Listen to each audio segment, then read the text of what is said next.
I arrived late on purpose. It felt easier to enter a room after it had already decided what it thought of me. The restaurant was one of those new places that smelled like money, lemon peel, hot oil, something green and expensive. Everyone stood when I came in, or maybe they just shifted. Chairs scraped. A cousin I barely knew clapped my shoulder with the exaggerated warmth reserved for funerals and promotions. I said hello to my parents. I nodded to my sister across the room, her white dress bright against the dark wood. Her hand held out so people could admire the ring. I looked for my name. Place cards were arranged like small promises. Thick cream paper, calligraphy that leaned just slightly right. I walked the perimeter of the long table once, then again slower. Names jumped out: college friends, co-workers, a woman who had once dated our cousin for 3 months, but mine never did. When my sister noticed me standing there, she laughed. It was quick, not sharp. Like she'd told a joke earlier and only just remembered the punchline. "Didn't think you'd actually show up," she said. People nearby smiled, assuming context they didn't have. I smiled back, because that's what I do when I don't want to make something bigger than it already is. I said it was fine. I said I'd grab a drink. The bar was a narrow ledge at the edge of the room, a place designed for waiting.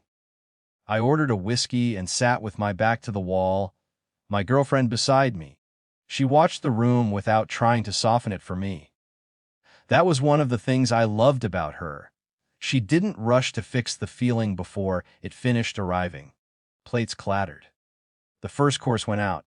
Someone asked where I was sitting, and my sister gestured vaguely, like pointing toward a weather pattern. I ate bread that wasn't meant for me and felt strangely relieved. Being unassigned meant I didn't have to perform gratitude. I'd paid for a lot of things over the years. Group dinners where someone forgot their wallet. Family trips where the math never quite worked out. I told myself it was easier than asking questions. I told myself it made me useful. Watching the servers move in synchronized arcs, I realized how often usefulness had replaced belonging. My girlfriend squeezed my knee once, a quiet check-in. I nodded. I was fine. Or close enough to it. The night stretched. Lauder rose and fell, a toast landed hard, then softer. I noticed details I usually missed: the way my sister kept adjusting the ring, as if it might slip. The way my mother's smile held a crease of worry that never fully smoothed. The way I was never asked if I wanted anything beyond the first drink. When the waiter approached near the end, his posture was careful. He carried the bill like a folded document that mattered. "Whenever you're ready," he said, placing it in front of me. I didn't open it. I already knew the number would be big. Numbers have a way of becoming symbols when you don't consent to them. I felt the familiar reflex, the calculation of whether it would be easier to just take care of it and move on. I could afford it. That was always the argument that ended the conversation before it began. My girlfriend leaned in before I spoke. Her voice was low, even. "We're not on the guest list?" she said. "Try the bride." The waiter blinked. It wasn't dramatic. It was procedural confusion. The kind that happens when a rule has been quietly violated and no one expected to be named. Of course," he said. He picked the bill back up, hesitated, then walked toward the table. What happened next was not loud. That's important. The waiter stopped beside my sister. He didn't lower his voice much. He didn't raise it either. He asked a simple question: who was hosting? Where should the check go? My sister stalled. She glanced toward me, then away, then back again, like she was trying to decide whether acknowledging me would make the problem worse or better. There was a brief consultation with the manager. A nod. A second nod. The bill moved hands. People noticed, not in a cinematic way, in the way people notice when a routine is interrupted, when cutlery pauses midair, when a story loses its ending. My sister laughed again, thinner this time. She said something about confusion, about how it was all family anyway.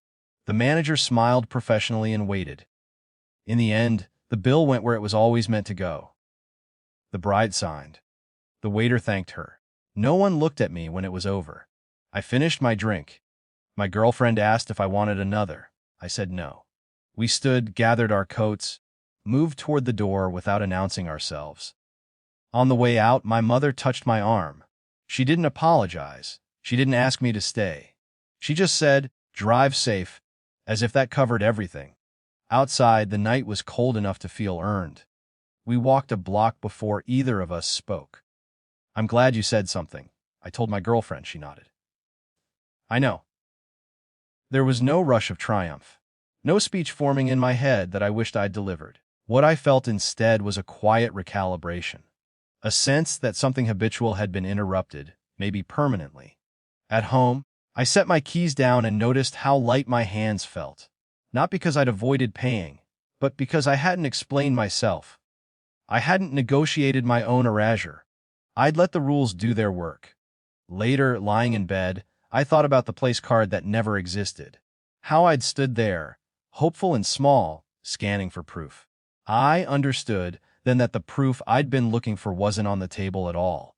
It was in the moment I let the discomfort land where it belonged. I slept easily. The morning would bring the same family, the same dynamics, the same unresolved spaces.